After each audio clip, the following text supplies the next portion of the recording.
Hello বন্ধুরা, তোমরা সবাই কেমন আছো? আর আমি তো খুব ভালো আছি। তো আমি গিয়েছিলাম আজকে এক জায়গায়। তো সেখান থেকে ফেরার পথে দেখলাম বিউটি পার্লার। অনেক দিন ভ্রুটা ফিল আপ করা হয়নি, তো ভাবলাম ভ্রুটা একটু ফিল আপ করে নিই। তো ঢুকে পড়লাম ছোটোখাট পার্লারে ঢুকিয়ে দেখতে পাচ্ছ আমি ভ্রু ফিল আপ করতে স্টার্ট করে দিয়েছে। এটা হচ্ছে তামিলনাড়ু।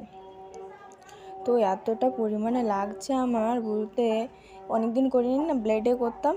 তো হঠাৎ মাত্র সুতোতে করছি, প্রচুর পরিমাণে লাগছে। তো আমার এক বান্ধবীকে বললাম যে আমার ফোনটা একটু ধর, একটু ক্যামেরা কর। আমি ভ্রু ফিল আপ করছি আর আমার বন্ধুরা দেখবে না, এমনটা কি হয়? তো জোরবার ভিডিওটা করেই ফেললাম। তো তোমরা দেখো।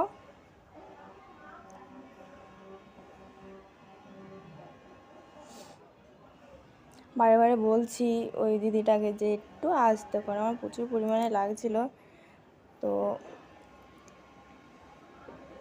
বলছে ঠিক আছে, আমি আসতেই করছি। তারপরে আমার কাছে অনেক কিছু গল্প শুনছিল যে তোমার বাড়ি কোথায়, কী বৃত্তান্ত, তুমি এত ভালো তামিল বলতে পারো, তোমাকে দেখে মনে হচ্ছে না যে তুমি বাঙালি বলে, পুরো মনে হচ্ছে তুমি তামিল মেয়ে, এতটা সুন্দর তুমি তামিল বলছো, আমাকে জিজ্ঞাসা করছে। তারপরে আমাকে শুনছে যে তোমার বাচ্চা কাচ্চা কটা, আমি বললাম আমার একটা মেয়ে। খুব সুন্দর কথা বলছে, গল্প করছে আর আমার বিপ্লব করছে।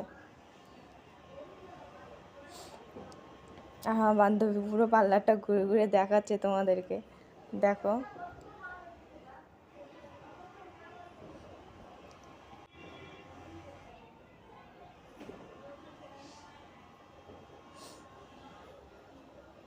আমাকে বলছে যে ভ্রু ফিলাপটা ঠিক হয়েছে কিনা একটু উঠে দেখে না। আমি দেখছি যে ভ্রু ফিলাপটা ঠিক হয়েছে কিনা। মুখে চোখে চুল টুল পড়েছে, কিটকিট করছে, আমি ওইগুলো আগে ঝেড়ে নিলাম।